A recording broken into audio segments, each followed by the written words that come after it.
Hello mga ka-sailor, good day. For today's video is mag-ayos tayo ng crane. Magpapalit tayo ng potentiometer ng ating crane. Yan po ang potentiometer natin. Papalitan natin yan dahil hindi po gumagana yung crane natin. Ayaw siya mag-boom up. Papalitan natin. Kasi nangyari na kasi ito dati. Yan ang pinalit namin. Local kasi ito, kaya bilis lang masira. Bago kasi tayo makarating sa puerto, kailangan i-condition muna natin itong crane natin para tuloy-tuloy yung operation. Kasi mahirap naman na pagdating pa doon sa puerto, saka natin i-check. Ngayon, pag check ko sa crane, tinitesting ko yung boom up and down. Wala, ayaw gumana. Kaya papalitan natin to para wala nang problema pagdating sa puerto.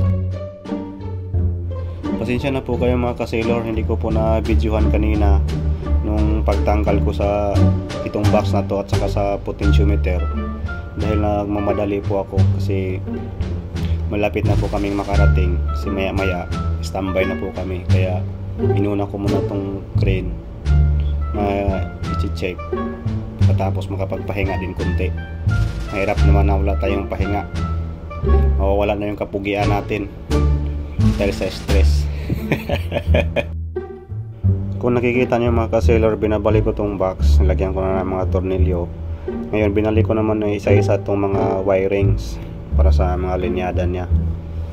Pero tapos ko na po nakabitan ng potentiometer yan. Maya maya titest na po natin yan para magkaalaman na kung gumagana na ba o hindi. Ito kasing barko na nasakyan ko mga ka-sailor, wala kasi kaming electrician, kaya pag may mga problema sa electrical, mga engineer lang yung gagawa. Para tulong-tulong naman para maayos yung mga problema. Minsan si third lang yung gumagawa pag kaya naman ni third. Pag hindi naman kaya ni third, tulong-tulong na para mas madali. Sabi nga nila, mas maraming kamay, mas madali. Kaya pag isang kamay, matagal. Kuha nyo na. So ngayon, okay na mga ka-sailor. Titest na natin. Yan, kita nyo, sinusubukan ko.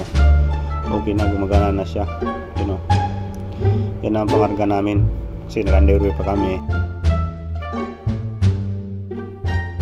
So mga ilang oras lang pag-underway namin, mga ka-sailor, nakarating na kami sa puerto. Direct docking. Ganyang kalupit ang mga immortal. Pag docking, operasyon agad. So ngayon ako, umakyat ako dito sa crane kasi sinicheck ko kung okay na ba talaga. Ngayon, okay naman, lang ng mga aberya. Sabi ni operator, ang operator kasi namin taga shore lang. Yan o, sabi niya okay na daw, very good na. Okay guys, thank you for watching.